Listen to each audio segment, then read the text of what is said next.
मेरा जन्म 1965 में हुआ है और मैं अलीगढ़ में नहीं, मैं वहाँ पैदा हुआ हूँ जहाँ पाकिस्तान का जन्म हुआ है। उसको अलीगढ़ मुस्लिम विश्वविद्यालय कहते हैं।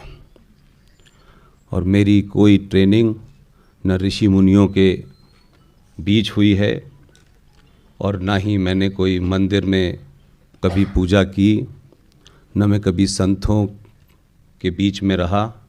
मेरी सारी शिक्षा मुस्लिम लीग के बीच में हुई है। लिहाजा जो कुछ भी हूँ मैं, अगर मुस्लिम लीग की जो अप्रोच थी जीवन में वही मेरी है। सिर्फ मुसलमान की जगह हिंदू शब्द बदल गया है।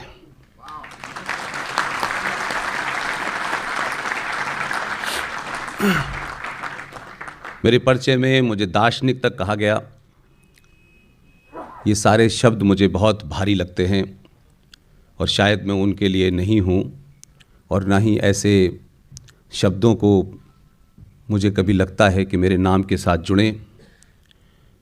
मैं बहुत साधारण सा आदमी हूँ,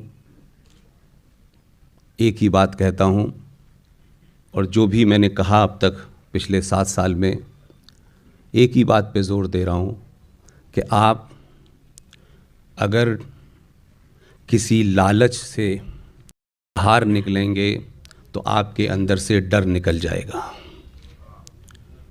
लालच आदमी के अंदर डर पैदा करता है और डर उसके बाद आपको कायरता में बदल जाता है। इसलिए कुछ नहीं करना है, कोई नई फिलॉसफी नहीं देनी है।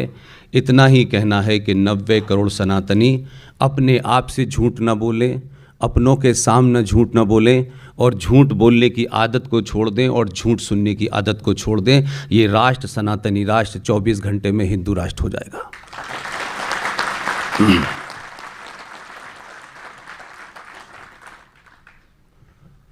आपके शहर के बारे में मुझे पता चला थोड़ी देर पहले कि भारत की जो तथाकथित आज़ादी की डेट थी 15 अगस्त 1947, तब भी आप ग़ुलाम थे। आप 1 जून 1949 को आज़ाद हुए। इस भारत में आपको आज़ाद होने के लिए 2 साल का इंतज़ार करना पड़ा। मुझे ये भी बताया गया कि यहाँ भी डायरेक्ट एक्शन हुआ था, जो 16 अगस्त 1946 को कलकत्ता में हुआ, जहाँ शहीद हुसैन सोहरावर्दी की देखरेख में 15,000 हिंदुओं को मारा गया। मुझे ये भी बताया गया कि आपके शहर में सनातनी महिलाएं जब सड़कों पे साड़ी पहन के निकलती थीं तो जिहादी उनके ऊपर पान की पीक किया करते थे। आपकी स्थिति ये थी। हम कुछ समझते हैं कि बहुत कुछ बदल गया है, सरकारें बदल गई हैं, लेकिन पान की पीक करने वाले अभी तक जिंदा हैं। इसलिए सरकारों के बदलने से राष्ट्र नहीं बदलते हैं, राष्ट्र के बदलने से सरकारें बदलती हैं। इसलिए हमने जिस तत्व को पकड़ा है सनातनी हिंदू ने, वो ये समझता है कि सब कुछ की चाबी सरकार के पास है। इसलिए आम भाषा में भी हम लोग यही बात करते हैं कि मैं देश के लिए जान दे सकता हूं। देश ना आपसे जान मांग रहा है और ना आप देश के लिए जान दे सकते हैं। इसलिए तमाम हमारे बुद्धिजीवियों ने, इस समाज को डायरेक्शन देने वालों ने, मठों में, मंदिरों में जो लोग भी थे, उन्होंने अपनी भूमिका निभाई होगी। मेरा उनसे कोई शिकायत है नहीं। लेकिन मुझे लगता है कि कभी कभी आदमी का स्वार्थ समाज से और राष्ट्र से बड़ा हो जाता है और उस स्वार्थ में नए नए नैरेटिव, नए नए नारे हमारे यहाँ गढ़े जाते हैं। वो नारे तत्कालिक तौर पे किसी के लिए अच्छे हो सकते हैं, किसी संगठन के लिए हो सकते हैं, किसी सरकार के लिए हो सकते हैं, लेकिन राष्ट्र के लिए सच हो ऐसा नहीं होता। इसलिए आज तक हमें ये पता नहीं चला कि देश क्या है और राष्ट्र क्या है। इसलिए हम सब लोग देश की बात बहुत करते हैं। देश है क्या आखिर? एक जमीन का टुकड़ा, उस जमीन के टुकड़े को एक छोटी सी सरकार चलाती है जिसे कुछ लोग चुनते हैं। वो सरकार संविधान से चलती है, उसके कुछ इंस्टीट्यूशंस होते हैं जिसमें न्यायपालिका है, पुलिस है, सेना है, ये किसी न किसी विधान से चलते हैं। उसमें मैं हूं, आप हो, कोई भी काम करेगा उसको उस विधान को मानना पड़ेगा। ये बात अलग है कि उस विधान से उसमें बहुत सारे उसके ऑब्जेक्शन हो सकते हैं, एक राय न हो, लेकिन फिर भी उसी को मानना पड़ता है। लेकिन इन सब से अलग हटके एक होता है राष्ट्र। राष्ट्र की कोई सीमा नहीं होती है, राष्ट्र कभी टूटता नहीं है। देश कई बार टूटता है, भारत भी कई बार टूटा है, लेकिन राष्ट्र आज तक नहीं टूटा।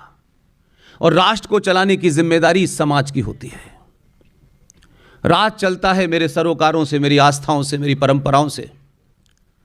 लिहाजा हम सब ने देश की बात बहुत की है। देश गुलाम हो गया, देश आजाद हो गया। देश गुलाम हो गया और आजाद हो गया के बीच में जो भी कुछ हुआ है वो देश तक ही सीमित है। कुछ अंग्रेज चले गए, लेकिन हमने अपने कायरता के चलते, लालच के चलते, डर के चलते, कुछ पाने के लिए आज तक हम सच नहीं बोलना चाहते। इसलिए मैं कहता हूं कि देश तथाकथित तौर पे आजाद हुआ, लेकिन राष्ट्र आज भी गुलाम है। आपको लगता होगा कि मैं कोई बहुत ही अजीब सी बात कह रहा हूं। सत्ता में हिंदुस्तानी बैठे हैं, भारत के मूल के लोग हैं, हमारे अपने ही लोग हैं, लेकिन फिर भी आपको यह क्यों नहीं लगता है कि यह राष्ट्र आपका है, यह देश आपका है? उसकी मूल वजह यह है कि भारत के इतिहास में कहीं यह डेट नहीं मिलती कि 15 अगस्त 1947 को भारत आजाद हुआ है। और जो लिखा हुआ है उसे समाज नहीं पढ़ना चाहता, उसे हमारे इतिहासकार बताना नहीं चाहते, उन्हें विश्वविद्यालयों में नहीं बचाया जाता। और यहाँ नहीं, इंग्लैंड की लाइब्रेरी में भी है, उनके अपने संविधान में भी है, और बहुत बड़ा बड़ा लिखा हुआ है, तब भी हम झूठ बोलते हैं।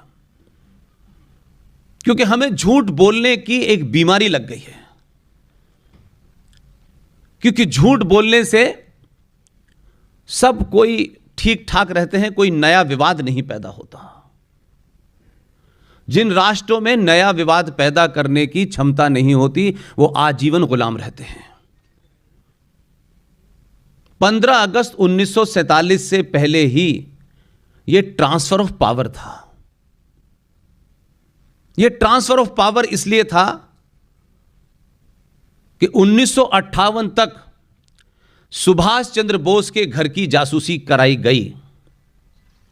1966 तक भारत की इंटेलिजेंस ब्यूरो, जो भारत की आंतरिक सुरक्षा देखती है, वो MI6, जो इंग्लैंड की खुफिया एजेंसी थी, उसको रिपोर्ट करती थी ऑफिशियली।